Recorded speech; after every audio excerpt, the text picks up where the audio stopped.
This video is sponsored by Buy Mode Shopping. இந்த Buy Mode Shopping mobile ஆப்பில் உங்களுக்கு தேவையான ப்ராடக்ட்டை வந்து நீங்கள் ஆன்லைன்லேயே பர்ச்சேஸ் பண்ணிக்கலாம். Stationery, men and women accessories, mobile accessories, personal care, household needs, உங்களுக்கு தேவையான எல்லா ப்ராடக்ட்டும் வந்து நீங்கள் அந்த ஆப்பில் வந்து பர்ச்சேஸ் பண்ணிக்கலாம். கீழே டிஸ்கிரிப்ஷன் லிங்க் கொடுத்துருக்கேன், உடனே செக் பண்ணி பாருங்கள். உங்களுக்கான பெஸ்ட்டான ப்ராடக்ட்டை வந்து நீங்கள் பர்ச்சேஸ் பண்ணிக்கோங்க. தேங்க்யூ.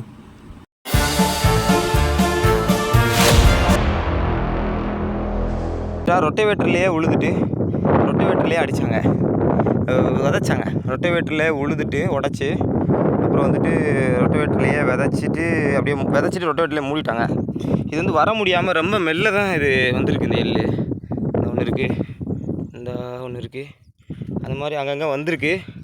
அதால் வர முடியாமல் சிரமப்பட்டு வந்திருக்கு. இப்போ பார்த்திங்கன்னா விரி விட ஆரம்பிச்சிருச்சு. மழை பெஞ்சதில் தண்ணி கொஞ்சம் அந்த பொலப்பொலப்பாக இருக்கும்ல, அது பூரா இதாகிடுச்சு.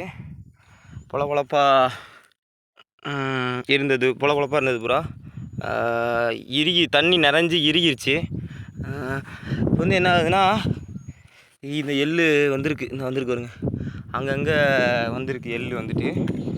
ஆனால் அந்த 9 கலப்பையில் உழுது வச்ச மாதிரி வரல, காய ஆரம்பிக்குதுன்னு நினைக்கிறேன். நீங்கள் தெரியும், சுருண்டுக்கிட்டு நிற்கிது, சுருண்டுக்கு நீங்கள் தெரியும். எள்ளு இலை வந்து சுருண்டுக்குது, காயுது பாருங்க. எள்ளு முளைச்சிட்டா அதான் சொல்கிறாங்கல்ல, காயுது பாருங்க, முளைச்சிருக்கு, விதை பூரா முளைச்சிருக்கு. அதனால் என்ன புரிஞ்சுக்கிறோம்னா, பாருங்க சுருது பாருங்க, காயுது, வெயில் அடித்த வெயிலுக்கு முளைச்சிருக்கு. முளைக்காமல் இல்லை, எள்ளு வந்து முளைச்சிருக்கு பரவலாக. ஆரம்பத்தில் முளைக்கலை, ரொம்ப சிரமப்பட்டு தான் முளைச்சிருக்கு, வெயிலுக்கு காயுது. இதே என்ன புரிஞ்சுக்கிறோன்னா, உழுதுட்டு 9 கலப்பையில் உழுதுட்டு விதைச்சிருந்தாப்புலனா இந்த மாதிரி விரி விட்ருக்காது, இறுகி போயிருக்காது, நல்லா பொலப்பொலப்பாக இருந்திருக்கும், நல்லா வந்திருக்கும். இது வந்து குழி தோண்டியிருந்தோம் மேடு தாவாகிறதுக்காக, அதுக்குள்ளே நல்லா சிறப்பாக வந்திருக்கு.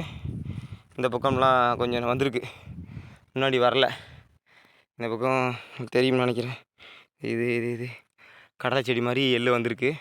அங்கிட்டலாம் சாரணத்துக்கு எவ்வளோ இருக்குது, இந்த எவ்வளோ பரவலாக வந்துருச்சு. ஆனால் வெயிலுக்கு காயுது. இது எதனாலன்னு புரிஞ்சுக்கிறேன்னா, இந்த ரொட்டவேட்டரில் செஞ்சதுனால. யாரும் இந்த தவறை செய்யாதீங்க. 9 கலப்பையிலே உழுதுட்டு விதைங்க. ஆமாம், ரொட்டவேட்டரே போட்டாலும் 9 கலப்பையில் உழுதுட்டு விதைச்சிட்டு மூடுங்க. அதான் காற்றோட்டத்தை கொடுக்கும், நல்லா வளர்கிறதுக்கு நல்லாயிருக்கும். ஆமாம், சொல்லணும்னு நினச்சேன். நன்றி.